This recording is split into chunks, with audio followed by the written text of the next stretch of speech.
آپ دیکھ رہے ہیں دنیا بھر کی خبریں۔ آج ہے 23 اپریل 2026 اور یہ رہی آج کی سرخیاں۔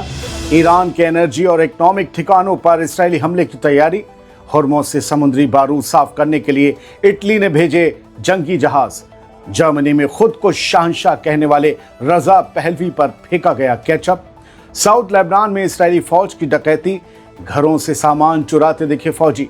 سیز فائر کی دھجیاں اڑا کر غزہ میں اسرائیلی بمباری، 3 بچوں سمیت 6 شہید۔ امریکہ کے ورجینیا میں زہریلی گیس کا رساؤ، کیمیکل پلانٹ میں 2 کی موت۔ یوکرین اور گلف کے ملکوں کے بیچ بڑی ڈیفنس ڈیل، ڈرون کوآپریشن پر ہوئے سائن۔ امریکہ میں گانجا اب کم خطرناک، ٹرمپ حکومت نے بدلی میڈیکل پالیسی، گونجے گا دم مارو دم۔ پرنس ہیری کا سرپرائز یوکرین دورہ، کیف سیکیورٹی فورم میں ہوئے شامل۔ اور فرانس میں چھپائے گئے جانوروں کو ڈھونڈنے کے لیے آخر کیوں ہو رہا ہے تھرمل ڈرون کا استعمال، بتائیں گے ہم۔ ان ہیڈ لائنز کے علاوہ بھی کئی اہم خبریں ہیں۔ آزاد بول انڈیا میں آپ سبھی کا خیر مقدم ہے، میں ہوں عادل خان آزاد اور یہ ہے اسپیشل پرائم ٹائم شو دنیا بھر کی خبریں۔ تو چلیے شروع کرتے ہیں تفصیل سے، مختصر تفصیل کے ساتھ خبروں کا یہ سلسلہ لیٹ آیا پروگرام، کیونکہ ہر جگہ کی تازہ اپڈیٹس آپ کے لیے لانے میں وقت لگ گیا۔ پہلی خبر، اسرائیلی ڈیفنس منسٹر اسرائیل کاٹز نے ایران کے خلاف ایک بار پھر زہر اگلا ہے۔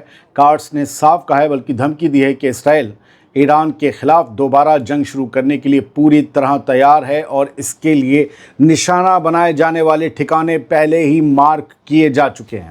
اس نے دھمکی دیتے ہوئے کہا کہ ہم امریکہ کی طرف سے گرین سگنل ملنے کا انتظار کر رہے ہیں تاکہ خامنئی خاندان اور ایرانی لیڈرشپ کا پوری طرح صفایا کیا جا سکے۔ رات 9 بجے کے بعد یہ خبر ڈیولپ ہوئی ہے دوستوں۔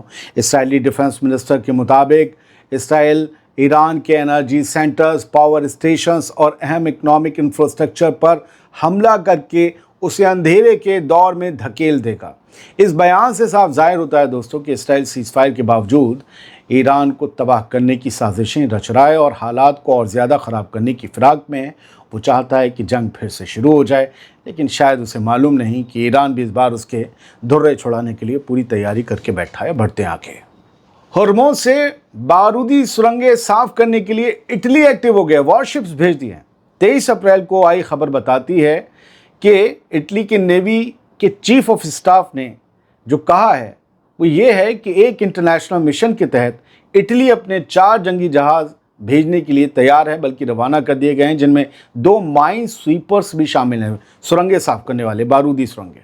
دراصل پچھلے ہفتے پیرس میں یورپی لیڈرز نے ایک میٹنگ کی تھی جس میں ہرمز سے گزرنے والے جہازوں کی حفاظت کے لیے ایک ملٹی نیشنل مشن پر چرچا کی گئی تھی۔ یہ سمندری راستہ امریکہ، اسرائیل اور ایران کے بیچ چھڑی جنگ کی وجہ سے تقریباً بند ہو گیا ہے۔ اب اٹلی کا یہ قدم اس راستے کو دوبارہ جہازوں کی آواجاہی کے لیے محفوظ بنانے اور وہاں بچھائی گئی بارودی سرنگوں کو ہٹانے کی کوششوں کا حصہ ہے۔ لیکن کیا ایران اسے برداشت کر لے گا؟ وہ تو کہہ چکا ہے کسی کی بھی نیوی کا یہاں جہاز نہیں آنے دیا جا سکتا، نہ آ پائے، ورنہ سمجھ لیجئے گا یہ اٹلی جان جوکھم میں کیوں ڈال رہا ہے۔ آگے بڑھتے ہیں۔ پاکستان کے انٹیریئر منسٹر محسن نقوی نے 23 اپریل کو اسلام آباد میں امریکی deputy chief of mission نتالی baker سے ملاقات کی اور اس ملاقات کے بعد ایران کی طرف سے پازیٹیو پروگریس کی امید جتائی۔ اس میٹنگ میں امریکہ اور ایران کے بیچ ہونے والے دوسرے راؤنڈ کی سیز فائر ٹاکس کو لے کر ڈپلومیٹک کوششوں پر بات کی گئی۔ پاکستان کہہ رہا ہے پازیٹیو سائن ہے ایران کی طرف سے بھی۔ یہ بات چیت اس وقت لٹک گئی تھی دوستوں ایران اور امریکہ کے بیچ جب ایران نے اپنا ڈیلیگیشن بھیجنے کی کنفرمیشن نہیں دی اور بھیجا بھی نہیں۔ محسن نقوی نے اپنے بیان میں کہا ہے کہ پاکستان کے وزیر اعظم شہباز شریف اور پاکستانی آرمی کے چیف عاصم منیر امن قائم کرنے کے لیے ہر لیول پر کوششیں کر رہے ہیں۔ نقوی نے امریکہ کے صدر ڈونلڈ ٹرمپ کی طرف سے سیز فائر کو آگے بڑھانے کی تعریف کی اور اسے تناؤ کم کرنے کی طرف ایک اچھا قدم بتایا۔ امن کی بات شہباز شریف عاصم منیر کرتے ہیں تو پاکستان کا افغانستان کے ساتھ کانفلکٹ کیوں ہوتا ہے؟ ہم انڈیا کو چھوڑ دیجئے، افغانستان کے ساتھ بردرلی نیشن، اس کے ساتھ کانفلکٹ کیوں ہوتا ہے؟ اور خود کے ملک میں بہت پرابلمس ہیں بلوچستان میں، اور پاکستانی عوام بھی پریشان ہے حکومت سے، ایسا نہیں ہے۔ پڑھتے ہیں آگے۔ برلن میں جرمنی میں ایک پروگرام کے دوران ایران کے خود کو شہنشاہ کہنے والے رضا پہلوی کو سخت مخالفت اور بے عزتی کا سامنا کرنا پڑا۔ 23 اپریل کو ہوئے اس انسیڈنٹ میں ایک ایرانی مظاہرین نے ایک پروٹیسٹر نے رضا پہلوی پر टोमेटो केचप फेंक दिया, लाल लाल सुर्ख कर दिया बंदे को। ये वाक़या उस वक्त हुआ जब रज़ा पहलवी बर्लिन में एक प्रेस कॉन्फ्रेंस के बाद बाहर निकल रहे थे। प्रोटेस्टर्स ने उन पर केचप फेंकते हुए उन्हें गद्दार करार दिया। रज़ा पहलवी की इस बर्लिन विजिट के दौरान वहाँ मौजूद कई लोग उनकी मुखालफत कर रहे थे। इस हंगामे के बाद सिक्योरिटी एहलकारों ने पहलवी को बचाया, संभाला भी मोर्चा भी, लेकिन इस वाक़ये का वीडियो सोशल मीडिया पर तेज़ी से तब तक वायरल हो चुका था। मुज़ाहिरीन का कहना है कि वो रज़ा पहलवी को ईरान के मुस्तकबिल के तौर पर कबूल करने को हरगिज़ तैयार नहीं है। साउथ लेबनान में इसराइली फ़ौज की लूटपाट देखिए। पहले वो भेड़ चोर सेटलर्स देखे जाते थे और ये IDF के फ़ौजी भी वही चोरी कर रहे हैं। साउथ लेबनान में इसराइली फ़ौज की ज़िल्लत भरी करतूत सामने आई है। लेबनान के रिहायशी घरों और दुकानों में घुसकर इसराइली फ़ौजी सरेआम डकैती डाल रहे हैं। खुद इसराइली अखबार हारेट्स ने 23 अप्रैल को इसराइली फ़ौजियों के बयान के साथ इस लूट का खुलासा किया है। टीवी, सोफ़े, मोटरसाइकिल और महंगे कालीन, इसराइल के चोर, लुटेरे, कंगले और वाहियात फ़ौजी सब कुछ अपनी गाड़ियों में लाद कर ले जा रहे हैं। हद तो ये है कि कमांडरों ने भी आंखें फेर लीं और रोकने वाले चेक पॉइंट्स तक हटा दिए गए, खबरें कहती हैं। खुद एक फ़ौजी ने बड़ी बेशर्मी से कहा, ले जाने में क्या बुराई है, वैसे भी ये सब तबाही तो होने वाला है, तो हम ले जा रहे हैं, इस्तेमाल कर लेंगे। दोस्तों, मुझे लगता है कि ऐसे चोर फ़ौजियों को देखने के बाद इसराइल को अपना फादरलैंड बोलने वालों को अपने बयान पर फिर से एक बार सोचने की ज़रूरत है। शुरुआत में जो हमने भेड़ चोर कहा था, उसका मतलब होता है शीप जो होती है ना, जिसका ऊन बनता है, वो चुराने वाले। सेटलर्स अक्सर शीप चुराते हुए देखे जाते हैं। आगे बढ़ते हैं। साउथ लेबनान के देबेल कस्बे में इसराइली फ़ौज का एक और झूठ पकड़ा गया है। इसराइली दस्तों ने वहाँ ईसाइयों की मुक़द्दस निशानी क्रॉस और जीसस क्राइस्ट का जो स्टैचू था उसे गिरा दिया था। अब फिर दुनिया भर में थू-थू हुई। अपनी साख बचाने के लिए IDF ने दिखावे के तौर पर एक दूसरा क्रॉस और स्टैचू वहाँ लगा दिया और दावा किया कि उसने इसे बहाल कर दिया। ये पहले वाली की फ़ोटो है, मगर वहाँ के लोगों ने इसराइली फ़ौज के दिए हुए उस क्रॉस को हाथ लगाने से भी मना कर दिया। असलियत ये है कि इटली के यूनिफिल पीस कीपर्स ने, यूनाइटेड नेशंस के तहत जो इटली के वहाँ फ़ौजी मौजूद हैं, उन्होंने मुकामी लोगों की मदद से उस असली मुक़द्दस क्रॉस को दोबारा अपनी जगह बहाल किया। इस वाक़ये ने साफ कर दिया है कि लेबनान की आवाम को दुश्मन की किसी भी चीज़ पर भरोसा नहीं है। इवन अगर गॉड का स्टैचू हो तो भी नहीं, उस पर भी नहीं। बढ़ते हैं आगे। लेबनान और इसराइल के बीच गज़ब का सीज़ फायर चल रहा है। सीज़ फायर के बावजूद टकराव कम नहीं हो रहा, दोनों तरफ से हमले जारी हैं। 23 अप्रैल की शाम हिजबुल्लाह ने एक वीडियो जारी कर शुमाली इसराइल में मौजूद एक आर्टिलरी साइट को, एक तोप खाने वाली साइट को निशाना बनाने का दावा किया, जहां पर कैनन्स फिट थी। इस हमले में मिसाइलों और ड्रोन्स का इस्तेमाल किया गया है। तस्वीरें आप देख रहे हैं, 23 अप्रैल की हैं। हिजबुल्लाह के मुताबिक ये एक्शन इसराइली फ़ौज की तरफ से सीज़ फायर की बार बार होने वाली खिलाफ वर्जी के जवाब में किया गया है। दूसरी तरफ इसराइली फ़ौज भी सरहदी इलाकों में अपनी मूवमेंट जारी रखे हुए है, जिससे हालात फिर से बिगड़ते नज़र आ रहे हैं। एक मीटिंग हुई थी अमेरिका में लेबनान और इसराइली हुकूमत के बीच। उसका भी फ़लसफ़ा ये है कि कहा है कि जब तक इसराइली फ़ौज वापस नहीं होगी, हम कोई समझौता इसराइल के साथ नहीं करेंगे, लेबनानी हुकूमत ने कहा है। चलते हैं गज़ा के अलग अलग इलाकों में इसराइली हमलों में 6 फ़लस्तीनी शहीद हो गए और कई लोग ज़ख्मी हुए हैं। मकामी सोर्सेज के मुताबिक 23 अप्रैल 2026 की सुबह इसराइली फ़ौज ने हवाई हमलों और गोलीबारी के ज़रिए सीज़ फायर समझौते की खिलाफ वर्जी जारी रखी। गज़ा के सिविल डिफेंस की रिपोर्ट के मुताबिक शुमाली गज़ा के बैतलाहिया इलाके में एक ड्रोन हमले में 5 लोगों की जान चली गई, जिनमें 3 बच्चे भी शामिल थे। अब ये बच्चे कौन थे? हमास के लोग थे। इसराइली फ़ौज की तरफ से गज़ा पट्टी के कई हिस्सों में मुसलसल बमबारी और शेलिंग की जा रही है, जिससे हालात एक बार फिर कशीदा हो गए हैं। सीज़ फायर के बावजूद रिहायशी इलाकों को निशाना बनाए जाने से मकामी लोगों में सख्त गुस्सा है, दहशत का माहौल है।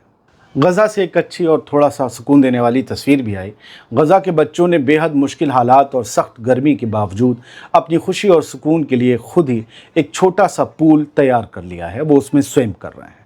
मुसलसल जारी जंग और तकलीफ़ों के बीच इन बच्चों ने मलबे और टूटे फूटे सामान का इस्तेमाल करके इस पूल को बनाया है ताकि वो गर्मी से राहत पा सकें।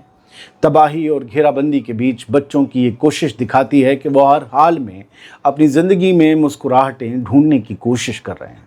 सोशल मीडिया पर इन बच्चों की तस्वीरें और वीडियो 23 अप्रैल की तारीख में तेज़ी से वायरल हो रहे हैं, जिसमें वो इस मामूली से पूल में पानी भर के खेलते हुए नजर आ रहे हैं। इस मुश्किल वक्त में ये मंजर सुकून और उम्मीद की एक छोटी सी झलक पेश कर रहा है। अमेरिका के वर्जीनिया के मशरकी हिस्से में मौजूद एक सिल्वर रिकवरी प्लांट में केमिकल लीक होने की वजह से 2 लोगों की मौत हो गई। केमिकल लीक हो गया और इससे 2 लोगों की मौत के अलावा 30 लोगों को जख्मी हालत में हॉस्पिटल भी ले जाया गया। अफसरों के मुताबिक इनमें से एक शख्स की हालत बेहद सीरियस बताई जा रही है।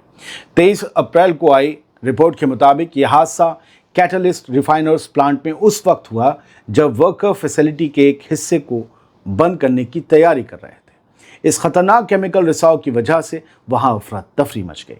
फिलहाल प्लांट के आसपास के इलाके में एहतियात बरता जा रहा है और मुतासिर लोगों का इलाज जारी है।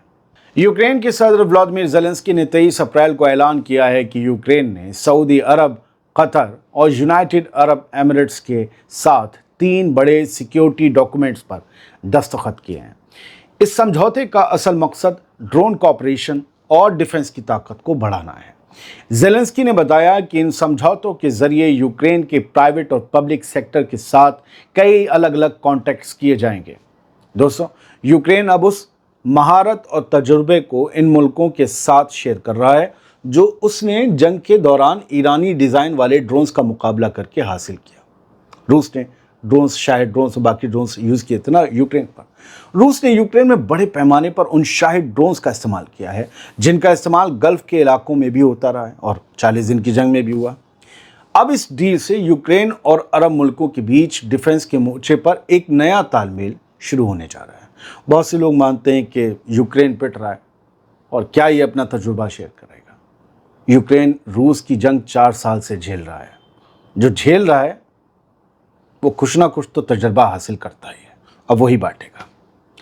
बढ़ते हैं आगे।